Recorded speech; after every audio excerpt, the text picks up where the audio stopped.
नमस्कार प्यारे दोस्तों, आपके अपने चैनल विशेष वाणी में आपका हार्दिक स्वागत है। अभिनंदन दोस्तों, हाल ही में सेंट्रल गवर्नमेंट ने यूपीएस स्कीम लॉन्च करी है।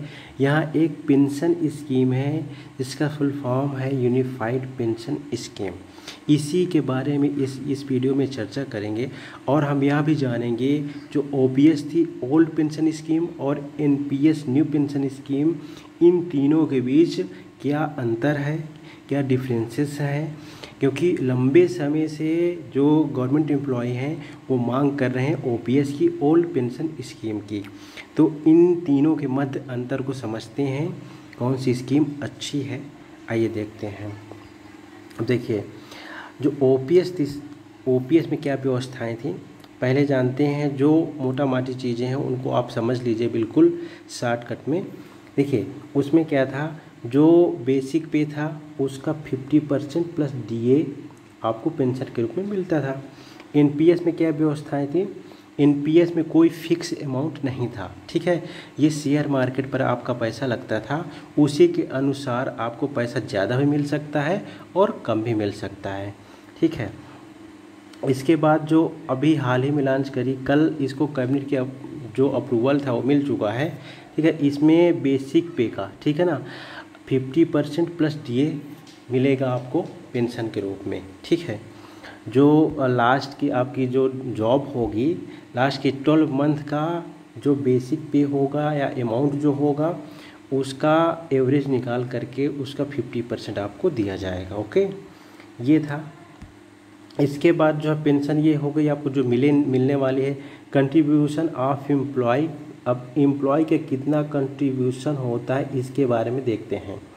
तो ओपीएस जो ओल्ड पेंशन स्कीम थी उस पर नो, मतलब उस पर जीरो था, ठीक है ना। कोई भी आपको कंट्रीब्यूशन नहीं करना होता था, ठीक है।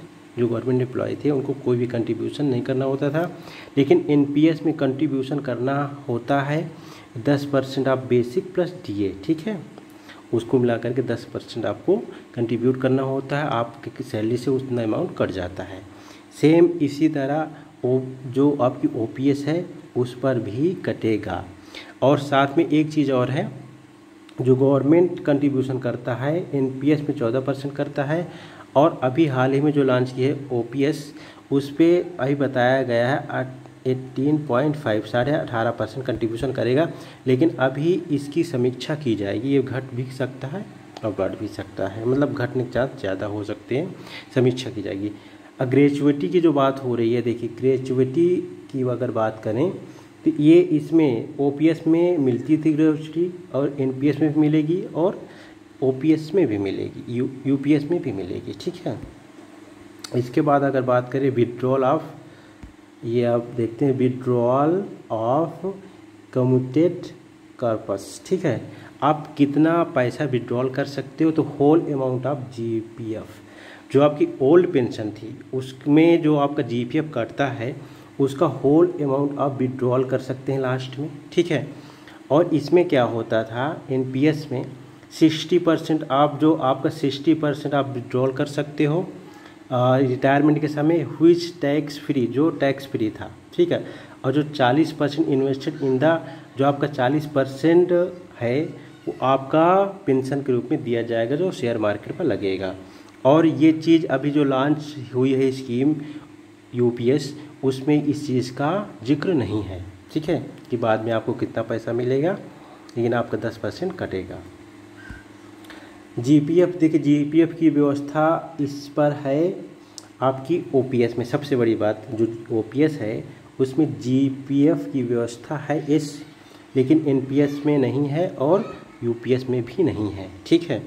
यानी मतलब जो है आपका जो जनरल प्रोविडेंट फंड है, ठीक है, इसमें है 10% के आसपास जो आपका कटता है, आप जो कटवाते हो वो आपको मिलेगा लास्ट में। बहुत सारे अमाउंट आपसे, जब आप रिटायरमेंट होते हो बहुत सारे अमाउंट मिलता है, लेकिन यूपीएस में इसका कोई जिक्र नहीं है, ठीक है। और इसके बाद जो मुद्रास्फीति इन्फ्लेशन इंडेक्सन की अगर बात करी जाए, जो मुद्रास्फीति है उसके अनुसार आपकी पेंशन बढ़ती रहेगी। ओपीएस में है ऐसा, लेकिन एनपीएस में ऐसा नहीं है, और यूपीएस में भी ये सेम वैसा है, यानी आपकी पेंशन जो बढ़ती रहेगी, ठीक है।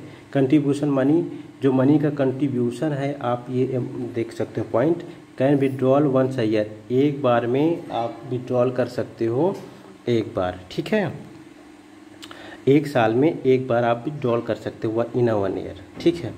लेकिन इसमें एनपीएस में नहीं है और ओपीएस में भी, यूपीएस में भी नहीं है, ठीक है।